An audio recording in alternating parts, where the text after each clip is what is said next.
What's up everybody, and thank you for joining me for another video. My name is Whack4863, but you can call me Whack. In today's video, we are going to do some cosplay, and I've wanted to do this character build for a while, but I haven't been able to really accomplish the build until now. The reason that I can do it now is because of a recent mod added to the Steam Workshop. That mod is from Beerman606, and I actually got in contact with him on the Steam Workshop to see if he could make a female version of this for the game so that those of us that play as female characters could participate in some cosplay. Now, the mod that I'm talking about is Kratos Warpaint, and I'll show you that here in a moment, but he was kind enough to update the mod and make a female character version of the war paint, and I'm going to throw that on and put this build together and show you just how much fun it is running around and slaying high level enemies with this build in Conan Exiles. You can also use this on your thralls. So on the right hand side here, I have Kratos, and you can see he's wearing the exact same armor setup that I am. However, I'm wearing a illusion version of the armor. He is wearing the actual armor. But you can see it does actually look like Kratos with the whirlwind blades on his back and the whole nine. Now, there's no way to get Atreus in game on Conan Exiles because he's a child, and as you know, Conan Exiles doesn't have any children. But we do have Freya, so I set Freya up as close as I could to what she looks like in God of War Ragnarok. I gave her a sword and a high level bow, and I have set her engagement to prioritize ranged. That way it feels like you're playing God of War Ragnarok and they're shooting arrows, and every once in a while they'll get into some melee combat. A quick PSA about this build is that it's really like a solo build. Even though you have a thrall with you, it's an archer, and they don't do a whole lot of damage. They will add the cripple effect on a regular basis to most targets or a target that can be crippled. However, they do very little damage, so go into this with the mindset that you need to handle all the content. Let's jump into the armor. So first of all, I'm going to go through what the armor look is, and then you can actually make it whatever you want. I chose the Kari Raider because I really like this armor. Now, there is no helmet because Kratos doesn't wear a helmet, and I didn't think it made sense to use the earrings in this build. So you're down to 4 pieces of armor, which makes things a little bit more difficult because you are limiting how much armor you actually have. So the look is the medium harness, the Acheronian Legat Tacit, the veneer fur gauntlets, and then the Aquilonian sandals. The dyes that I used, and this is in order of how many I used to dye this set the way it is now: brown dye, black dye, blood red dye, and white dye. I feel like this armor setup in game is probably the closest that I could get to the look of Kratos, all the way down to the gauntlets, which when you dye them with the white dye actually looks like there are chains or chain remnants on the arms of the NPC. Now you can see that Leon here actually has a goatee. That is part of the mod there, so you can see Kratos goatee. It has a 50 armor value, and it has, what is that, 10 million durability, so you don't have to worry about that breaking. Now you're going to craft some of this stuff in your player inventory. So the goatee is crafted in your player inventory, and it's just 10 plant fiber.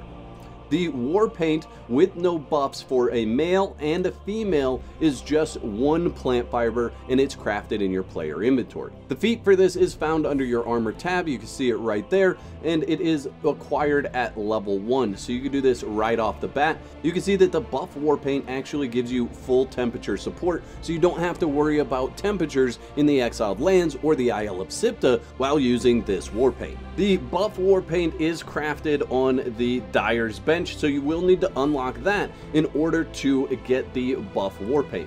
However, what the buff war paint does is it actually gives you an additional carry capacity of 300, and it adds 5 points in strength. You can also see that we have just an enormous durability, so you really never have to worry about this war paint wearing off. And the recipe is super cheap. It's just 1 inking brush and red dye. So let's talk about the weapons that I'm using with this setup. The first weapon that I'm going to go over is the Whirlwind Blades. These are really good against enemies that stagger and stun lock, and in one-on-one or one-on-two combat situations. The nice thing about the Whirlwind Blades as well is when you get into the spin animation where you're hitting over and over, you're actually doing an area of effect of damage, causing damage at all sides of your character. So even if you have other enemies running up on you, you can still cause damage to them as they approach.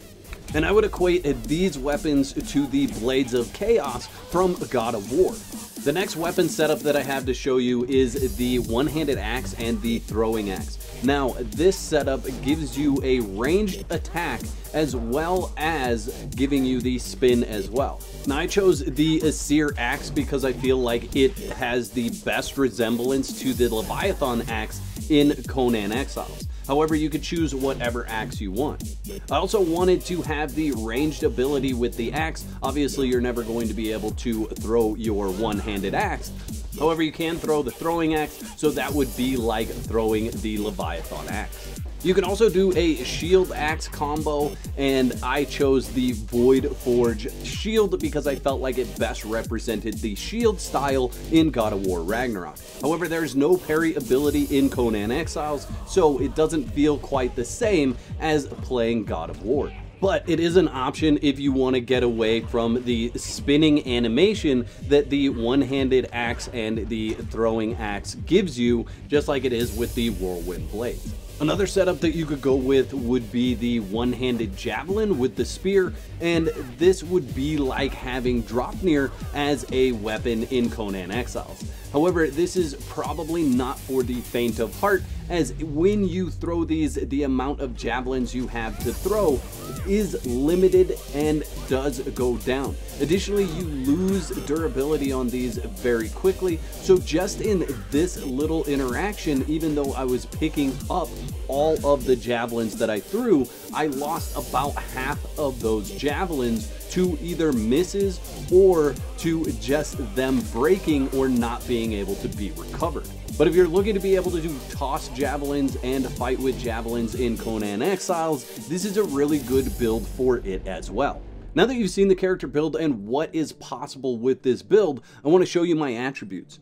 Now, I am wearing the war paint that gives you the buffs, so it's going to give me an additional 300 carry capacity, but it's also giving me +5 in strength. What I can tell you about this war paint is even though it gives you +5 in strength, it's not going to help you achieve additional choosable perks. As you're putting points into that perk line with that war paint, it doesn't align the perks properly to pop up to be chosen. So don't use this war paint trying to get another choosable perk. As you can see, we have 3 in strength, and we chose the combo master as our choosable perk. We also have 3 in agility. Now, you are using mainly agility weapons in this build because there's no weapons in the strength category that I felt lined up with the weapons from God of War. So as our choosable perk in this category, we chose the Precision Strike for the additional 10% armor penetration. We got all 4 perks in Vitality. We chose the faster healing effects in our first choice and Glutton for Punishment in our second choice. And the last attribute here is Grit. We got 3 points in Grit, and we chose the perk Endurance. Your stamina regenerates 25% faster. Now we do end up with Berserker. While below 50% health, you deal 25% more damage and gain 100 armor. This would be like being in Rage mode. Couple that with the Glutton for Punishment where you're going to be healing, and that makes a lot of sense, like you're using Spartan Rage in Conan Exiles. Now honestly, I'm considering continuing to play with this war paint on. I absolutely love this war paint and I don't want to take it off. I want to continue to play with it, although I know that's probably not the best choice for continued content on my channel. Now you guys let me know what you think about this mod and this build in the comment section below, and I will link the mod page in the description of this video for any of you that are interested in adding it to your gameplay. I'd like to thank all my YouTube members for your continued support. Y'all are absolute legends. If you'd like to become a legend, there's a button that says join on this page. Click that for details. There's 2 videos on the screen. Click one of those to watch next, and I'll meet you over there.